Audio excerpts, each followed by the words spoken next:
जय हिंद साथियों, आपका सभी का स्वागत है टारगेट सिलेक्शन पे। और आज की जो हम क्लास लेकर आ चुके हैं, ये क्लास आपकी एसएससी जीडी के लिए होने वाली है, जहां पर हम लोग क्वेश्चंस के बारे में डिस्कस करेंगे, पूरे के पूरे एसएससी जीडी के पेपर के बारे में।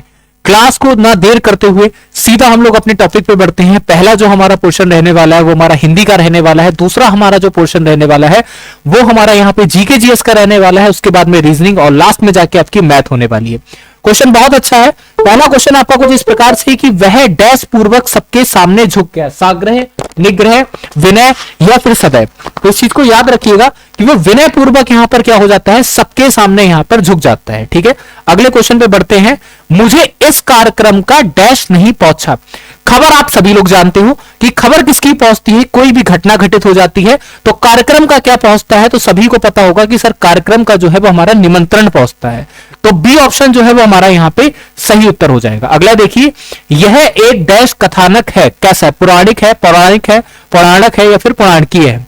तो इस चीज को सभी लोग याद रखेंगे। हम लोग कई बार सुनते भी हैं, हमारे घरों में भी कभी बात होती है, फिर कोई कथा वगैरह होती है तो ये जरूर कहते हैं कि हमारी पौराणिक कथा होना चाहिए, है ना। कैसी होनी चाहिए कि हमारी जो कथा है वो हमारी एक पौराणिक कथा होनी चाहिए। उस कथा में जो हमारे पुराण कह रहे हैं, जो हमारे पुराने विचार कह रहे हैं, उन विचारों के बारे में यहां पे वर्णन करना चाहिए। ठीक है ना।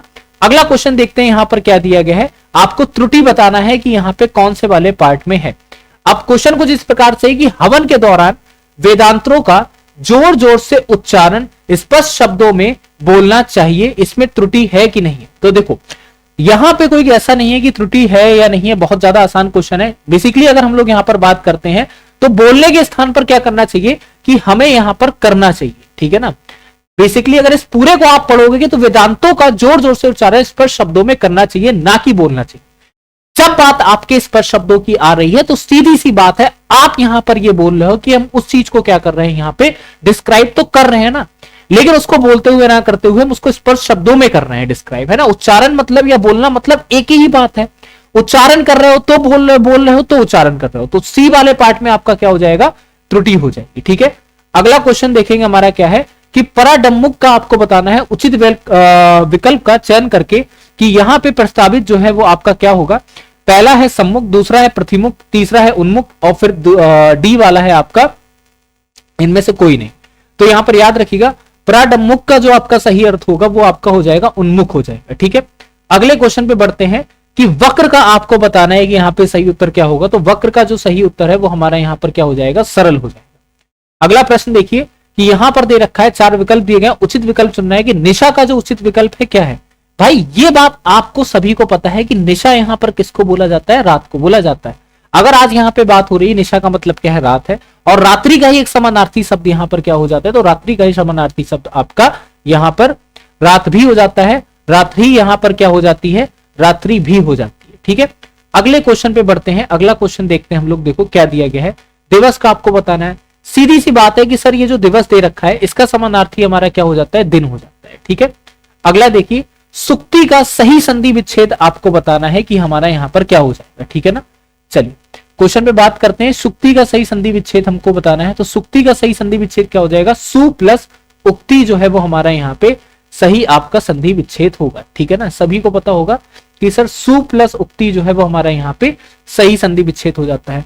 पावक का संधि विच्छेद बताना है, तो पावक का संधि विच्छेद क्या हो जाएगा, प प्लस अक, पावक। तो यहां पर क्या हो जाएगा, सी वाला जो है वो आपका राइट ऑप्शन आंसर होगा।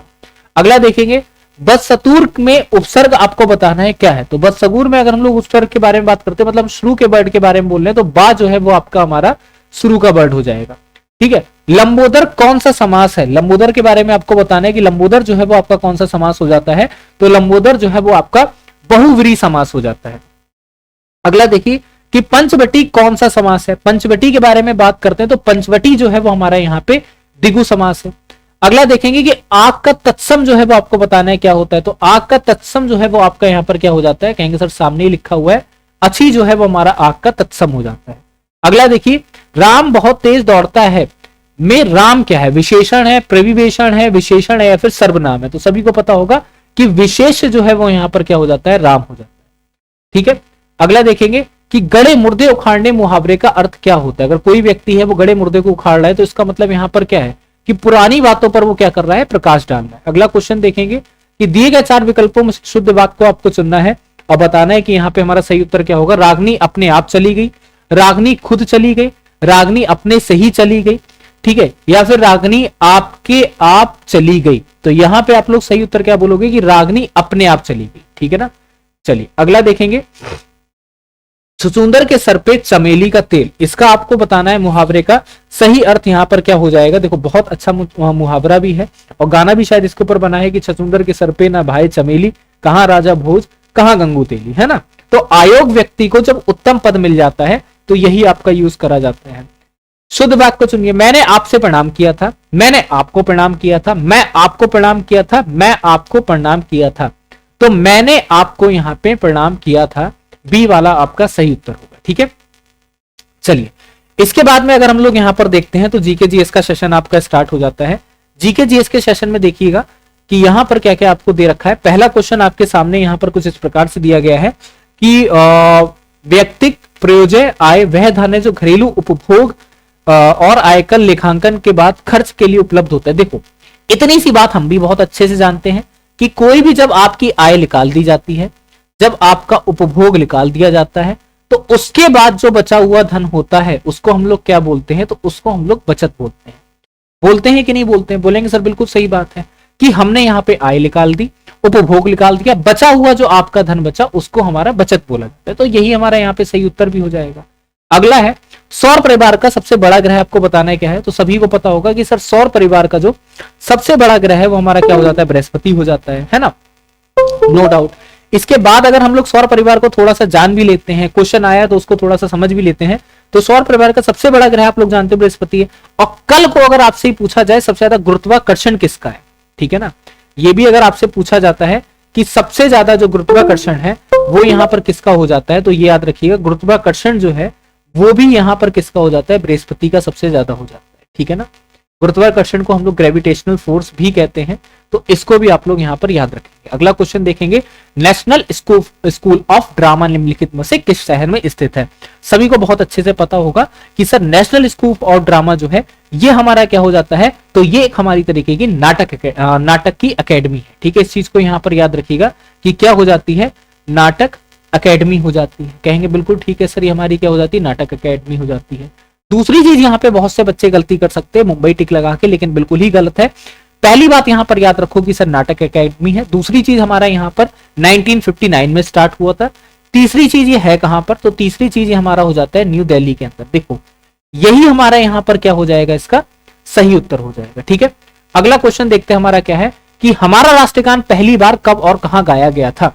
सबको बहुत अच्छे से पता होगा कि हमारा राष्ट्रगान जो है सबसे पहले कहां गाया गया था, तो सबसे पहले कोलकाता के अधिवेशन में। कोलकाता में कौन से अधिवेशन में गाया गया था, तो इस चीज को भी आप लोग याद रखोगे कि सर कांग्रेस के अधिवेशन में क्या हो जाता है, यहां पर हमारा ये राष्ट्रगान जो है वो हमारा गाया जाता है, ठीक है। बोलेंगे बिल्कुल ठीक है सर। इसके अलावा क्वेश्चन इसके और भी बन सकते हैं कि हमारा ये जो राष्ट्रगान है इसको स्वीकार कब करा गया था, तो हमारे राष्ट्रगान को स्वीकार करने वाली संविधान सभा थी। और उस राष्ट्रगान को स्वीकार कब करा जाता है, तो 24 जनवरी 1950 में इस राष्ट्रगान को स्वीकार करा जाता है। तो दोनों ही बातें यहां पर याद रखेंगे कि सर 24 जनवरी 1950 को क्या करा जाता है, इसको स्वीकार करा जाता है, किसके द्वारा, संविधान सभा के द्वारा। अगला क्वेश्चन है कि मेसोपोटामियन मियन भाषा नहीं थी, किसकी थी, किसकी नहीं थी, एमोराइट की नहीं थी, एलामाइट की नहीं थी, सुमेरियन की नहीं थी, या फिर अकार्डियन की नहीं थी। तो इस चीज को बड़े अच्छे तरीके से याद रखेंगे कि अगर हम लोग यहां पर बात करते हैं तो ये हमारी जो मेसोपोटामियन भाषा है वो किसकी नहीं थी। बहुत अच्छा प्रश्न है। बेसिकली अगर हम यहां पर देखते हैं तो ये हमारी एलेमाइट की नहीं थी, ठीक है ना। अगला क्वेश्चन देखो हमारा यहां पर क्या है, पर्यावरण का रक्षा कवच किसको बोला जाता है। ये चीज आप बचपन से पढ़ते आए होंगे, छोटे क्लासेस से लेकर अभी तक आपने अच्छे से पढ़ा होगा कि पर्यावरण का जो रक्षा कवच है वो हमारा यहाँ पे ओजोन परत को बोला जाता है। इंग्लिश में अगर हम लोग बात करते हैं तो इसको हमारा क्या बोला जाता है, ओजोन लेयर बोला जाता है ना। हाँ या नहीं, बोलेंगे सर बिल्कुल सही बात है। अगला क्वेश्चन देखिए कि भारत में बॉय स्काउट और सिविल गाइड आंदोलन जो है उसके जन्मदाता यहां पर कौन बोले जाते हैं। एक चीज को बड़े अच्छे तरीके से याद रखिएगा। बेसिकली अगर हम लोग यहां पर याद करते हैं तो बेडन पॉवेल को यहां पे बोला जाता है। डी वाला ऑप्शन जो है वो हमारा यहां पे करेक्ट ऑप्शन आंसर हो जाएगा। उसके बाद यहां पर समझो कि सबसे पहले जो हमारी सिविल गाइड या फिर बॉय स्क्वाड जो होता है ये स्टार्ट कब हुआ था, तो सभी लोग याद रखिएगा कि सर 1950 में हमारा क्या होता है, ये हमारा सबसे पहले स्टार्ट होता है। तो डी ऑप्शन हमारा करेक्ट होगा। और कब स्टार्ट होता है, तो यहां पर याद रखना कि सर 1950 में हमारा स्टार्ट हो जाता है। अगला है चूना, पत्थर, खड़िया और संगमरमर डैश के विविध रूप हैं, कैल्शियम फॉस्फाइड के, कैल्शियम ऑक्साइड के, कैल्शियम हाइड्रोक्साइड के या कैल्शियम कार्बोनेट के। तो अगर हम यहां पे बात करते हैं तो चूना, पत्थर, खड़िया, संगमरमर जो है वो आपके किसके रूप हैं, तो यहां पर याद रखना कि सर ये जो हमारे बेसिकली रूप हो जाते हैं, ठीक है, तो हमारा यहां पे जो सही उत्तर होगा वो क्या हो जाएगा, कैल्शियम कार्बोनेट हो जाएगा। अब यहां पे दूसरा क्वेश्चन अगला देखते हैं, हमारा क्या दिया गया है कि अरक्ता निम्नलिखित में से किसकी मात्रा कम हो जाती है, हीमोग्लोबिन की, कोलेजन की, हाइगोब्लिन की या फिर आपकी मायोसिन की। तो यहां पर याद रखिएगा जब अरक्ता होता है तो उस समय पर जो आपकी मात्रा है वो यहाँ पे हीमोग्लोबिन की क्या हो जाती है, कम हो जाती है, ठीक है ना। अरक्ता एक प्रकार का रोग होता है, ठीक है। बोलोंग पुरस्कार किस क्षेत्र में दिया जाता है, बोलोंग पुरस्कार के बारे में पूछ रहे हैं। विज्ञान के क्षेत्र में दिया जाता है, साहित्य के क्षेत्र में दिया जाता है, चलचित्र के क्षेत्र में दिया जाता है या फिर कृषि के क्षेत्र में दिया जाता है, ठीक है। तो जल्दी से बताएंगे कि हमारा यहाँ पे करेक्ट ऑप्शन आंसर क्या है, बिल्कुल सही जवाब। अगर हम लोग यहाँ पे बात करते हैं बोलोंग पुरस्कार के बारे में, तो बोलोंग पुरस्कार जो है बेसिकली है क्या, तो ये हमारा अमेरिकी पुरस्कार है, ठीक है। इस चीज को यहाँ पर याद रखिएगा कि हमारा अमेरिका का पुरस्कार हो जाता है और ये कृषि के क्षेत्र में हमारा दिया जाता है, फार्मिंग के क्षेत्र में हमारा पुरस्कार जो है देते हैं। राजा टोडरमल निम्नलिखित में से किस मुगल सम्राट के शासनकाल के दौरान राजस्व मंत्री थे, तो इसकी चीज को याद रखिएगा। राजा टोडरमल वो 9 के 9 रत्नों को भी याद रखिएगा। उन 9 रत्नों में से एक हमारे कौन हो जाते हैं, राजा टोडरमल भी हो जाते हैं। और राजा टोडरमल 9 रत्नों की अगर बात आए और अकबर का नाम हमारी जीवा पर ना आए तो ऐसा कैसे हो सकता है। तो डी जो है वो हमारा यहां पर क्या हो जाएगा, करेक्ट आपका ऑप्शन आंसर हो जाएगा, ठीक है। अगला क्वेश्चन देखिए कि कदम बांध कदम नदी और नदी के संगम पर स्थित है, शारावती, गोदावरी, काबनी या फिर कावेरी, ठीक है। इस चीज को याद रखिएगा। कदम बांध कदम नदी और गोदावरी नदी जो है क्या हो जाता है, सभी आपका एक संगम पर स्थित हो जाते हैं। जहां पर अगर कदम बांध के बारे में बात करते हैं, कदम नदी पर बात करते हैं, तो किसके संगम पर है, तो ये हमारा गोदावरी के संगम पर, ठीक है ना, बिल्कुल सही। अगर हम लोग यहाँ पे बात करेंगे है क्या एक्चुअल में, अगर हम यहां पर देखते हैं तो बेसिकली ये जो गोदावरी नदी है ये हमारी कहां पर है, तो पहला पॉइंट याद रखिएगा तेलंगाना, ठीक है। दूसरा पॉइंट याद रखिएगा आंध्र प्रदेश, ठीक है ना, क्या याद रखिएगा, आंध्र प्रदेश याद रखिएगा। तेलंगाना और आंध्र प्रदेश के बॉर्डर पर हमारा क्या हो जाता है, ये परियोजना आपकी चलाई गई थी, जिस परियोजना का क्या नाम दिया गया था, कदम परियोजना नाम दिया गया था, ठीक है। क्या नाम दिया जाता है यहाँ पे, कदम परियोजना नाम दिया जाता है, जो कि कहां पर हो जाती है, जो कि गोदावरी नदी पर चलती है, ठीक है। अगला क्वेश्चन, संविधान के किस अनुच्छेद के तहत पंचायती राज का गठन का प्रावधान है। बहुत अच्छा क्वेश्चन है, कई एग्जाम के अंदर पूछा जाता है। तो आर्टिकल 243 के अंदर यहां पर क्या बोला गया है, ये बोला गया है कि पंचायती राज का गठन होना चाहिए। अब कोई भी चीज का गठन होता है तो सबसे पहले यहां पर क्या हुआ था, तो सबसे पहले यहां पे संविधान संशोधन हुआ था। वो भी कब हुआ था, तो 1993 में होता है। और वो भी कब, यहाँ पे 73वां संविधान संशोधन होता है, ठीक है ना। इस चीज को याद रखिएगा, 73वां संविधान संशोधन होता है। उसके बाद में यहां पर क्या होता है, गठित होता है, क्या गठित होता है, हमारा पंचायती राज गठित होता है, ठीक। अगला क्वेश्चन, भारत के उपराष्ट्रपति पद पर लगातार 2 बार यहां पर कौन रहे, doctor S K. Radhakrishnan, CR. Venkataraman या फिर आपके डॉक्टर शंकर दयाल शर्मा या फिर श्रीवी गिरी। तो यहां पर याद रखेंगे कि 2 बार अगर हम लोग यहां पर बात करते हैं तो यहां पर कौन हो जाते हैं, तो बहुत आसान सा जवाब है कि सर डॉक्टर एस राधाकृष्णन जो है वो हमारा यहां पे करेक्ट ऑप्शन आंसर होगा। इन्हीं के डे पर हम लोग यहां पर क्या मनाते हैं, टीचर्स डे भी मनाते हैं, ठीक है। चलिए, अध्यापक दिवस भी मनाया जाता है। देवप्रयाग में भागीरथी नदी मिलती है किससे, बहुत आसान सा जवाब है। आप जब देवप्रयाग जाओगे तो आप जाइएगा, खैर उत्तराखंड में है देवप्रयाग में, यहां पर किसका, अलकनंदा का संगम होता है, ठीक है ना। एक तरफ से भागीरथी आ रही होती है, बहुत शांत नदी, ठीक है ना, बिल्कुल शांत प्रवाह में बहती है। वहीं अलकनंदा जो है वो यहाँ पर क्या हो जाती है, बहुत तेज प्रवाह में बहती है, ठीक है। बस ये इतना सा फर्क है, इस फर्क को याद रखिएगा। और सी आपका क्या हो जाएगा, यहाँ पे राइट आपका ऑप्शन आंसर हो जाएगा, ठीक है ना। चलिए, किस सचिवालय ने 22 अप्रैल 2024 को भारत की केंद्रीकृत लोक शिकायत निवारण और निगरानी प्रणाली को सर्वोत्तम अभ्यास के रूप में स्वीकार करा था, बताना है सही उत्तर क्या होगा। तो यहां पर अगर बेसिकली हम लोग बात करते हैं तो 2024 के अंदर हमारा क्या हो जाता है कि इसको जो स्वीकार करने वाले हैं वो हमारे क्या हो जाते हैं, ए और सी दोनों जो है वो हमारा यहाँ पे करेक्ट ऑप्शन आंसर हो जाएगा, ठीक है। अगला देखेंगे हमारा क्या है, डैश को विटीकल्चर के रूप में जाना जाता है। सब्जी, फूल और फल उगाने के, मछली प्रजनन के, या फिर आपके रेशम कीट के पालन करने पे, या फिर अंगूर की खेती के लिए। तो यहाँ पर याद रखिएगा कि जो विटीकल्चर है वो हमारा किसको बोलते हैं, तो विटीकल्चर जो है वो हमारा अंगूर की खेती को बोलते हैं। ठीक है ना, यहाँ पर याद रखेंगे कि सर जो अंगूर की खेती होती है ना उसको हमारा यहाँ पर क्या बोला जाता है, विटीकल्चर बोला जाता है। दूसरी चीज अगर हम लोग यहाँ पे बात करते हैं, जब इतना समझ लिया, अंगूर के व्यापार को भी विटीकल्चर कहते हैं।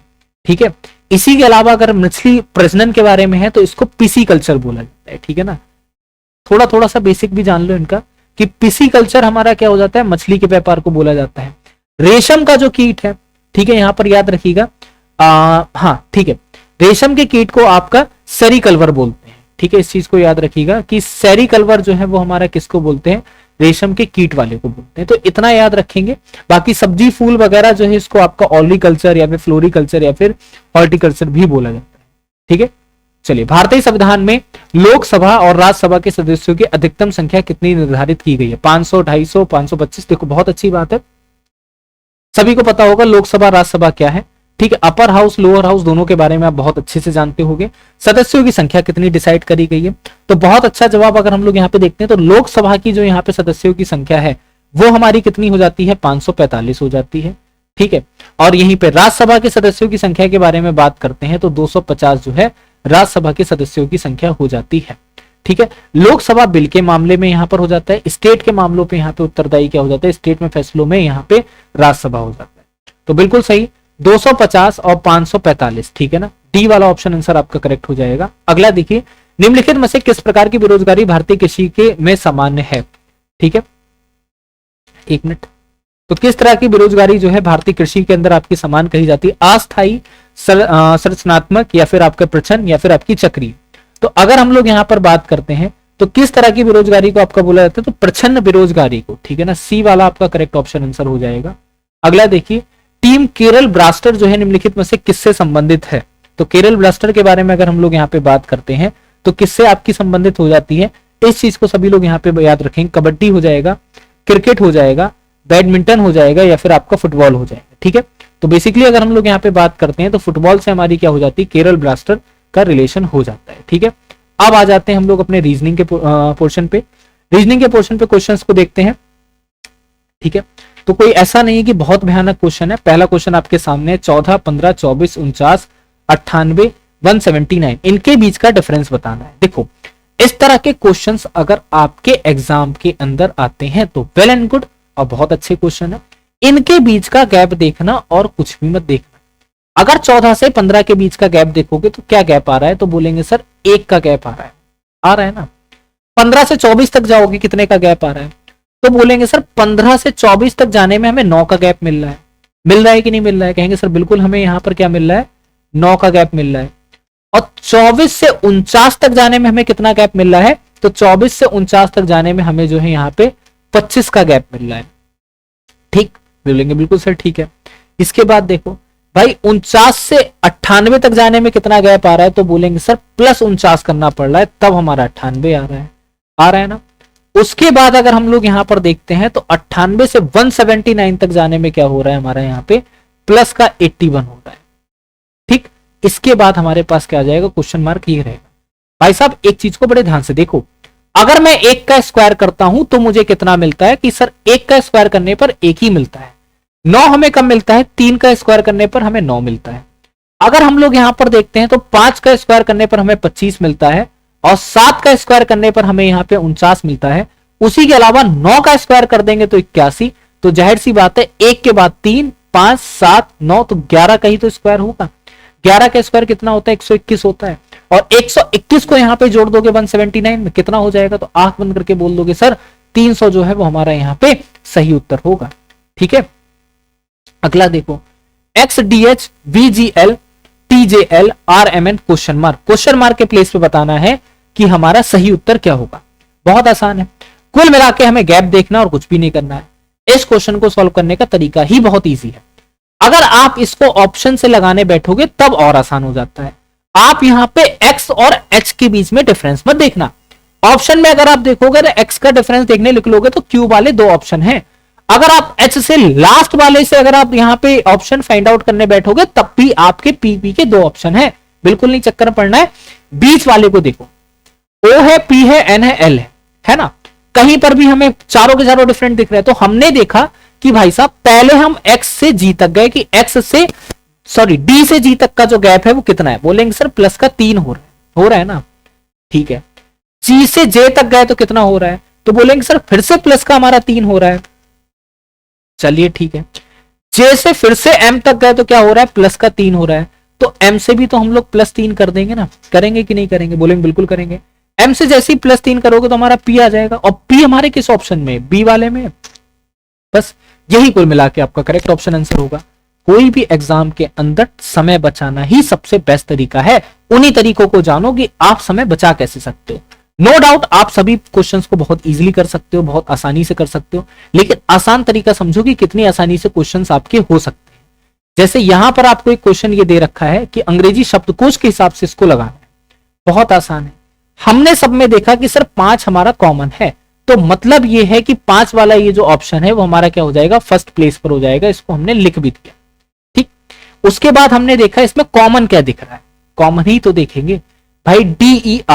डी ई तक सारी कहानी सेम है, फिर आर और एस की कहानी आ रही है, और आर और एस में अगर हम लोग देखते हैं तो हम लोग ये जानते हैं कि आर पहले आता है, एस बाद में आता है। तो मतलब यहां पे सर ये होगा या तो थर्ड ऑप्शन आएगा या फर्स्ट वाला ऑप्शन आएगा, ठीक है ना, या तो थर्ड आएगा या फर्स्ट ऑप्शन आएगा। भाई दो ही चीजें तो आपको दिख रही हैं यहाँ पे, या तो सर थर्ड आ सकता है या फिर हमारा फर्स्ट आ सकता है। लेकिन अगर हम ऑप्शन पे नजर मारेंगे तो हमारा थर्ड तो कहीं ऑप्शन में दे ही नहीं रखा है, 4 2 1 1 दे रखा है, तो इसका मतलब फर्स्ट वाला ही आएगा। तो 5 के बाद क्या आ जाएगा, हमारा 1 आ जाएगा, और उसी के जस्ट बाद हमारे यहाँ पे 3 आएगा। तो 5 1 3 तक तो हमारा शॉर्ट आउट है कि हाँ सर 5 1 3 तक तो जो है हमारा बिल्कुल शॉर्ट आउट है, और ये 2 ऑप्शन में है।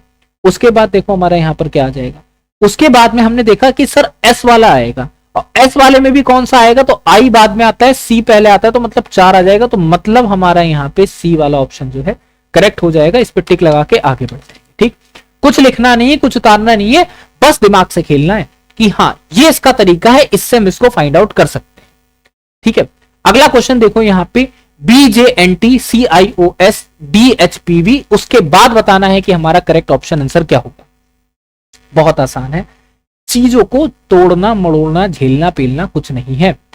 आप सीधा यहां पर देखो कि टी से जो रिलेशन है ना एस का, भाई शुरू वाले अगर यहां पर गिनने बैठ जाओगे तो ई तो स्टार्टिंग के कई ऑप्शन में दे रखा है, जी भी जी ना देते हुए एल तो आपका कई ऑप्शन में दे रखा है, तो फालतू के चक्कर में पड़ना नहीं है।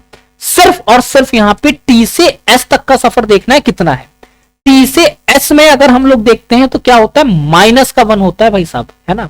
तो वी से क्या होगा, तो बोलेंगे सर वी से भी तो माइनस का 1 करेंगे, और वी से जैसे ही माइनस का 1 कर देंगे तो हमें यू मिल जाएगा। यू किस लास्ट ऑप्शन में, बोलेंगे सर ऑप्शन नंबर ए में है।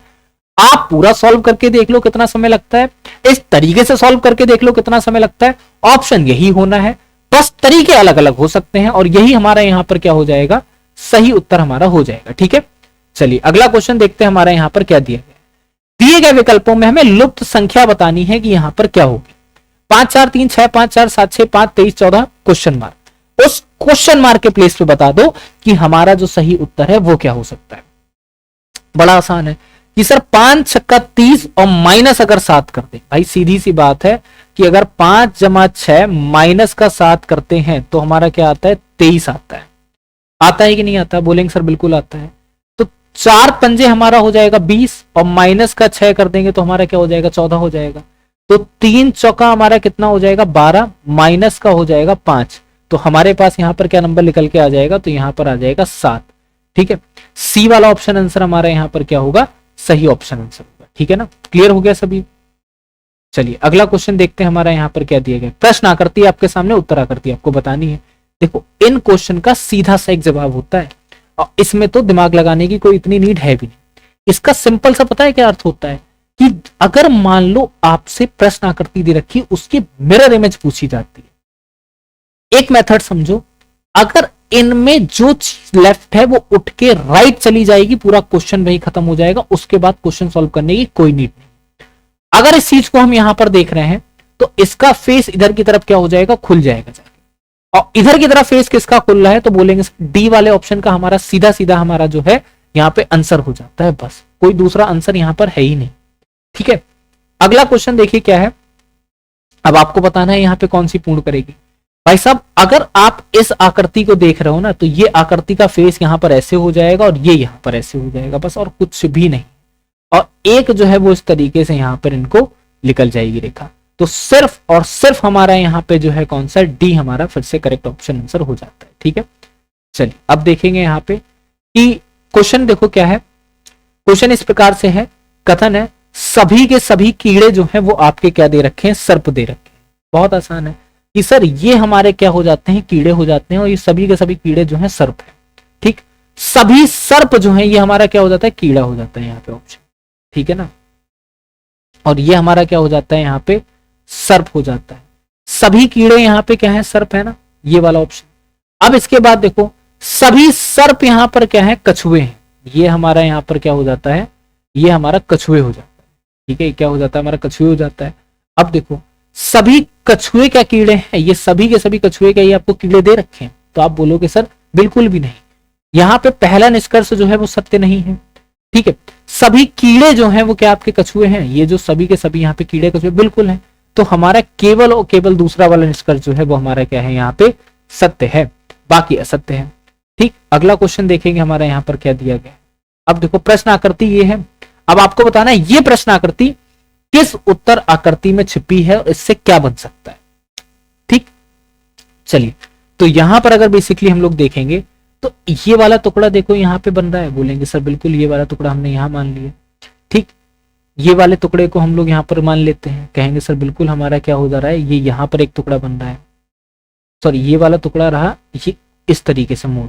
ठीक है ना, और फिर एक टुकड़ा ये भी बन रहा है और ये पूरा बॉक्स जो है वो इस तरीके से बन ही रहा है। ठीक है, तो बी जो है वो हमारा यहाँ पे करेक्ट ऑप्शन आंसर हो जाएगा।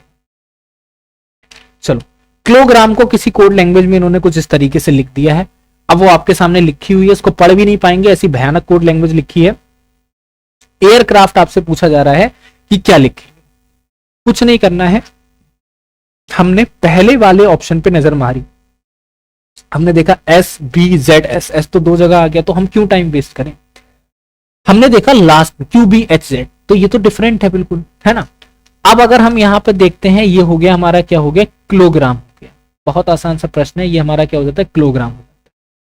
इसमें हमने देखा जे, एम से जे का जो डिफरेंस है वो कितना है, -1 है। ठीक है ना, अब यहां पर क्या है, टी से अगर आप -1 कर दोगे तो यहां पर कितना हो जाएगा, बोलेंगे सर हमारा यहाँ पे जेड आ जाएगा। जेड किस में आ रहा है, सिर्फ डी ऑप्शन में आ रहा है। बस आंख बंद करके ये डी ऑप्शन ही हमारा क्या होगा, यहाँ पे सही उत्तर हो जाएगा। क्लियर। अब देखो स्टैच को इन्होंने एच जी जेड टी बोला है, हॉर्न को स्लिम बोला है, तो नॉर्थ आपको बताना है इसी कोड लैंग्वेज में क्या लिखा जा सकता है। बहुत आसान है कि नहीं। इन्होंने कुछ भी यहाँ पे डिफरेंस नहीं करा है, इन्होंने सीधा सीधा बोल दिया है कि भाई ये है, ये है, ये है, बस बात खत्म। कैसे बोल दिया, अगर आप एस को देखोगे तो एस को डायरेक्टली ये क्या बोल रहे हैं, एच बोल रहे हैं। और यहां पर भी देखो हॉर्न को स्लिम, मतलब इसको भी सेम यही बोला जा रहा है ना। तो बस अब यही हमको यहाँ पे अप्लाई करना है।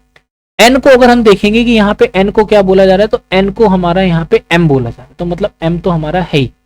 ठीक है, फिर देखो ओ को ये क्या बोल रहे हैं, तो ओ को ये लोग यहाँ पे एल बोल रहे हैं, तो एम एल हो गया। तो मतलब या तो ये ऑप्शन एम एल से कौन सा स्टार्ट है, एम एल से एक ही ऑप्शन स्टार्ट है ना, तो बस बी ही हमारा यहाँ पर क्या हो जाएगा, करेक्ट ऑप्शन आंसर हो जाएगा। उसके बाद कुछ देखने की जरूरत ही नहीं है।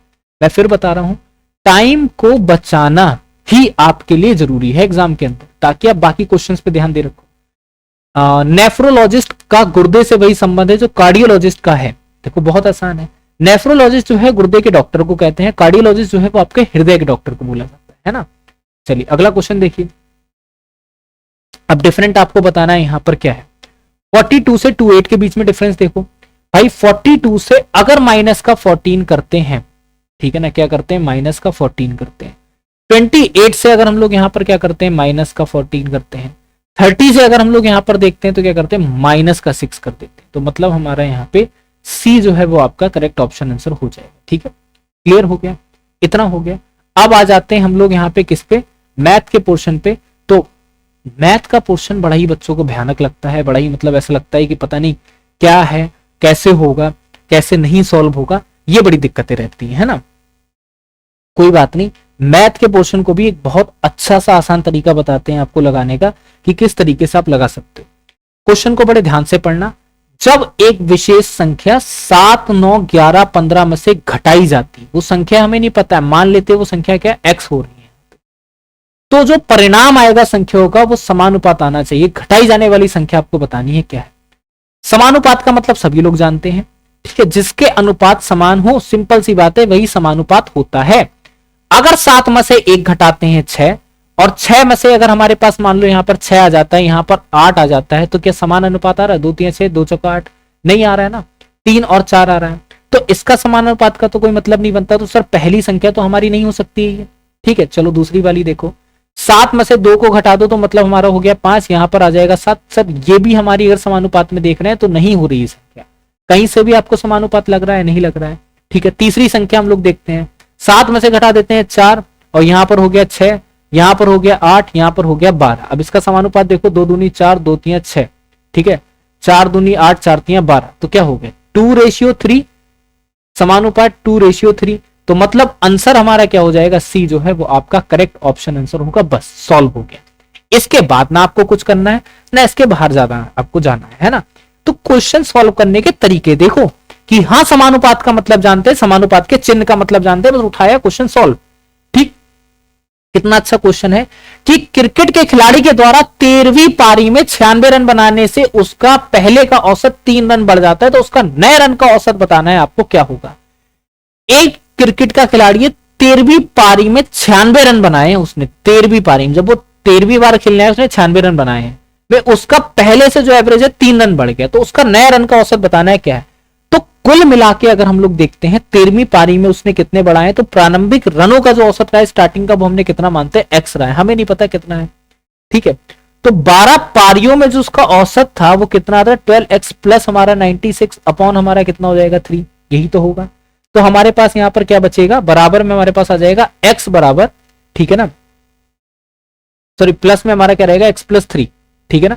क्या है, नए रन का औसत आपको बताना है, नए रन का औसत हमने x मान रखा है, तो इसीलिए हमने जोड़ दिया यहां पर 3। तो इसको काटा पीटी अगर हम लोग करते हैं तो देखो कितना निकल के आता है, 12x, ठीक है ना, प्लस 96 बराबर हमारा कितना आ जाएगा 13x, और प्लस का हमारा हो जाएगा 39। तो आंसर हमारा कितना आ जाएगा, x बराबर 96 माइनस 39, और यहां पर हो जाएगा कितना लेकर आएगा 57, ठीक है। तो नए रन का औसत क्या हो जाएगा, 57 प्लस 3 इक्वल टू 60 जो है वो हमारा राइट ऑप्शन आंसर हो जाएगा ए वाला, ठीक है। अगला क्वेश्चन देखिए हमारा क्या है कि 600 रुपए की राशि 2 वर्ष में बढ़ के 690 हो जाती है, यदि ब्याज जो है 8% बढ़ा दिया जाए तो उतने समय में ब्याज बताना है क्या हो जाएगा। देखो बहुत आसान सी बात है, इसको बड़े ध्यान से समझना। एक कोई राशि है, बोलेंगे बिल्कुल ठीक बात है, उस राशि को जो है यहां पर क्या होता है 2 वर्षों के लिए लगाया जाता है, 2 वर्षों बाद वो 690 हो जाती है, ठीक। 600 रुपए की एक राशि रही, बोलेंगे बिल्कुल ठीक, टाइम जो है 2 वर्ष का है, और कितनी हो जाती है 690 हो जाती है। दो बातें यहां तक समझे, 8% बढ़ा दी जाए, यदि उसकी दर जो है रेट ऑफ इंटरेस्ट 8% बढ़ा दी जाए तो उतने समय में ब्याज क्या होगा। 600 का अपना 10% कितना होता है, बोलेंगे सर 600 का जो 10% है वो हमारा 60 होता है कि नहीं होता, हाँ या नहीं में जवाब दें, कहेंगे बिल्कुल। और 60 अगर हमारा 10% होता है, 8% कितना होता है भाई साहब, तो 8% हमारा होता है 45, क्या हो जाता है 45, और ये हो जाता है 45 45 90, ठीक है। यही तो होता है 8% बढ़ाने पे, कहेंगे सर बिल्कुल सही बात है, ठीक है। तो उतने समय में ब्याज की दर आपको बतानी है क्या हो जाए, बहुत आसान है। कभी भी अगर हमारे सामने क्वेश्चन निकल के आता है रेट ऑफ इंटरेस्ट निकालने का, देखो रेट ऑफ इंटरेस्ट निकालना है तो आर हमें नहीं पता, हमें कितना दे रखा है यहाँ पे, ब्याज जो है वो कितना दिया गया है 90, ठीक है, और मल्टीप्लाई बाय 100, क्योंकि इसका फॉर्मूला यही है ब्याज इंटू 100 अपॉन मूलधन इंटू समय, यही तो है फॉर्मूला, बोलेंगे सर बिल्कुल सही बात है, यही फॉर्मूला है, ठीक। 90 इंटू 100 अपॉन में क्या हो जाएगा 600 इंटू 2.5, ठीक, हाँ या नहीं, बोलेंगे सर बिल्कुल ठीक बात है, यही जो है वो हमारे यहाँ पे आंसर हो जाएगा। एक मिनट रुक जाना, 2 वर्षों में बढ़ के मिस्टेक है शायद कुछ क्वेश्चन में,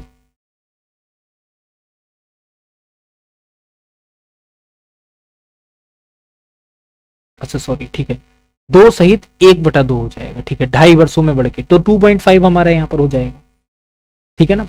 तो 2.5 वर्षों में बढ़ के इतनी हो जाती है। अब देखो सिंपल सी बात है कि सर अगर हम यहां पर देखते हैं, ठीक है, तो हमारा ऑप्शन आंसर आपको बताना है कि कितना निकल के आ जाएगा। भाई साहब आप सिंपल सी बात समझो कि अगर हमने यहां पर देखा, ठीक है ना, क्या देखा हमने यहां पे कि इतना पूरा हमारा क्वेश्चन है ब्याज इंटू 100 इंटू मूलधन इंटू समय, तो हमें सिर्फ अब यहां पर क्या करना है, हमारे सामने क्या निकल के आ जाएगा, पॉइंट हटाएंगे, जीरो बढ़ाएंगे, तो मतलब हमारे सामने 15 इंटू 10 अपॉन हो जाएगा 25 इक्वल्स टू हो जाएगा 6%, 6% हो जाएगा ना। ठीक, तो नई दर हमारी क्या हो जाएगी 8 प्लस 6, तो मतलब कितना हो जाएगा 14%। और 14% अगर हम लोग यहाँ पे बढ़ाते हैं तो हमारा आंसर कितना निकल के आ जाता है, ब्याज अगर 14% बढ़ाएंगे तो मूलधन इंटू दर इंटू हमारा हो जाएगा समय और अपॉन हमारा हो जाएगा 100, तो हमारा कितना आंसर निकल आएगा, तो बोलेंगे सर 600 इंटू 14 इंटू 2.5 अपॉन 100, तो आंसर जो है वो हमारा कितना निकल आएगा 35 इंटू 6 इक्वल्स टू 210। ठीक है ना, तो सी वाला जो आपका ऑप्शन आंसर है यही हमारा यहां पर क्या हो जाएगा, इसका करेक्ट हो जाएगा। ठीक है,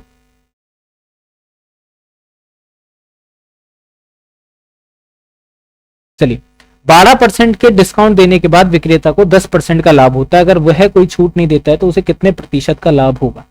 मान लो उसने एक चीज पे 12% का डिस्काउंट दिया, ठीक है, उसको क्या हुआ 10% का लाभ हुआ, मतलब 12% का डिस्काउंट देने के बाद भी वो 10% उसमें से कमा रहा है, 2% को चला जा रहा है। और अगर वो कोई डिस्काउंट ना दे तो उसको कितने % लाभ होगा ये बता। ठीक है, देखो क्वेश्चन ऐसा नहीं है कि बहुत भयानक है, थोड़ा सा मतलब आप ये कह सकते हो कि हाँ घुमा फिरा देने वाला क्वेश्चन है, लेकिन ऐसा नहीं है कि लगेगा। ठीक है, सोच के बताओ यहाँ पे जो हमारा सही उत्तर है वो क्या होगा। देखो क्वेश्चन पे हम लोग आ जाते हैं। ठीक है, क्वेश्चन एक मिनट जाना, चलिए अब अगर बेसिकली हम लोग यहां पर देखते हैं तो हमने यहां पर माना कि 12% की डिस्काउंट देने के बाद 10% का उसको लाभ हो रहा है, बोलेंगे सर बिल्कुल सही बात है, उसको क्या हो रहा है 10% का लाभ हो रहा है। तो हमें ये नहीं पता है कि उस पे जो रुपए छपे थे वो कितने थे। जब हमें रुपए छपे नहीं पता है तो हमने मान लिया कि उस पे 100 रुपए मान लिया छपे हुए थे। सवाल करने के लिए हम यहां पर ये मान सकते हैं कि उस पे 100 रुपए छपे थे। अब 12% अगर 100 रुपए पे डिस्काउंट दे दिया तो कितने रुपए बचे, तो बोलेंगे सर 88 रुपए बचे। ठीक है ना, कितने बचे 12% के डिस्काउंट के बाद जो है वो हमारे कितने हो जाते हैं यहाँ पे 88 रुपए हो जाते हैं, हाँ या नहीं। अब यहां पर क्या है, उसके बाद उसे 10% का लाभ हुआ, मतलब इतना करने के बाद भी उसे 10% का लाभ हुआ। तो यहां पर समझो क्या है कि अगर वो डिस्काउंट नहीं देता भाई साहब, ठीक है, तो यहां पर आप देखो कि 10% का अगर उसको लाभ भी हो रहा है, अगर वो लाभ दे रहा है, 12% डिस्काउंट दे दिया, 10% का उसे लाभ भी होता है, तो यहां पर वो नया जो क्रय मूल्य आ जाएगा वो कितना आ जाएगा 88 इंटू 100 अपॉन 110, 0 से 0 गया आपका, और यहाँ पर हो गया 8 और यहाँ पर हो जाएगा 80 हो जाएगा। ठीक है ना, तो बेसिकली अगर हम लोग यहाँ पर देंगे, अगर वो डिस्काउंट नहीं देता है तो 100 में से अगर वो यहाँ पे नया क्रय मूल्य डिस्काउंट नहीं देता है 100 माइनस 80, तो यहाँ पर क्या हो जाएगा 20, और लाभ का परसेंटेज निकालने के लिए क्या हो जाएगा 20/80 इंटू 100। ठीक है, तो 25% जो है वो हमारा यहाँ पर क्या होगा, इसका सही उत्तर आपका हो जाएगा। ठीक है, चलिए सीमा के आयु में रीमा 8 वर्ष से छोटी, सीमा आयु में रीमा से जो 8 वर्ष छोटी, यदि 4 साल पहले उनकी आयु का अनुपात 1:2 था, तो अब 6 वर्ष बाद सीमा आयु वर्षों में कितनी होगी, ये आपको बताना है। ठीक, अब देखो यहां पर क्या है, सीमा आयु में रीमा से 8 वर्ष छोटी है, तो सीमा की वर्तमान आयु हमने कितने मान ली, x मान ली। ठीक है, कहेंगे बिल्कुल ठीक। अब रीमा जो है वर्तमान आयु क्या हो जाएगी, जब सीमा की वर्तमान आयु x है, वो जब आपकी छोटी है सीमा रीमा से, तो रीमा बड़ी होगी ना, तो रीमा की यहां पर वर्तमान आयु क्या हो जाएगी x+8 हो जाएगी कि नहीं हो जाएगी, कहेंगे बिल्कुल सही बात है। यदि 4 वर्ष पहले उनकी आयु का अनुपात, अगर 4 वर्ष पहले जाते हैं तो x-4, उनकी आयु का अनुपात 1:2 था, तो यहां पर क्या हो जाएगा x+8-4, तो कितना था 1/2, तो सीमा की आयु वर्षों में कितनी होगी ये बता।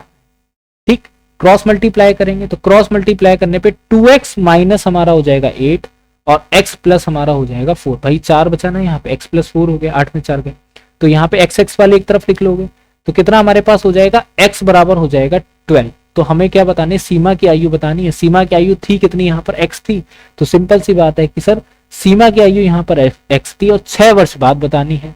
तो 12 प्लस हमारा क्या हो जाएगा 6, मतलब हमारा यहाँ पर हो जाएगा 18 साल जो है वो हमारा यहाँ पे सही ऑप्शन आंसर हो जाएगा। ठीक है, क्लियर। बस तो कुल मिला के एसएससी जीडी के इतने क्वेश्चंस को याद रखिएगा। ये क्वेश्चन जो है वो आपको होमवर्क में दे रखा है, इसका अर्थ जो है वो आप लोग, इसका आंसर जो है सभी लोग कमेंट करेंगे कि क्या होगा। ठीक है, मिलते हैं अब आपसे अगली क्लास में, तब तक के लिए सभी को जय हिंद। सभी का धन्यवाद क्लास में आने के लिए और क्लास में बने रहने के लिए।